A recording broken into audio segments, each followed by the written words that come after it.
Μαθαίνοντας την αλφαβήτα με το Κωνσταντίνου και Ελένης. Α όπως. Άντε ρε μαλάκα τώρα, ξεφορτώσου μας. Β όπως. Βυζάν, βυζάν, βαράτε παλάμα. Γ όπως. Γιατί δηλαδή θα πρέπει να είμαι εγώ ο μαλάκας της παρέας? Δ όπως. Δεν νομίζω. Ε όπως. Εδώ είναι της Μιρέλας. Εδώ, δηλαδή πιο εδώ δεν έχει. Ζ όπως. Ζαβουζά. Ζαβουζά. Ή όπως. Ποια? Το χτένισμα που μου έκανε η top κομμότρια Ελένη. Η ποια? Θ όπως. Θέλω να εκδοθώ. Ι όπως. Ιησούς Χριστός ειδικά.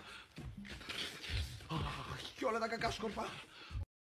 Κ όπως. Διά μου βλαμμένη, πως κρατάς και δεν ραγίζει. Λάμδα όπως. Λέγε ρε μαλάκα τι σου λέω. Λέγε ρε μαλάκα τι σου λέω. Μη όπως. Μωρή συχαμένη. Στο τηλέφωνο. Μωρή κατακουζί. Μη όπως. Νίνο Πούτσο. Το Νίνο το έπιασα. Το άλλο δεν το πιάσα. Ευτυχώς. Ξι όπως. Σορκισμένη στρατήρα. Τι κάνετε κύριε καθηγητά. Εξορκίζετε. Όμικρον όπως. Όχι. Τι όχι. Δεν... Τι δεν... Όχι δεν... Τι όχι δεν και τι όχι είναι. Πι όπως. Πάρτε ρε μαλάκα. Χασόνα. Ρο όπως. Ρε μαλάκα τρελάθηκες. Σίγμα όπως. Σκύλες της λύσας. Τρέξτε αμολυθείτε στο βουνό. Τάφ όπως. Τι σου κάνω λίλα μου, τι σου κάνω λίλα μου.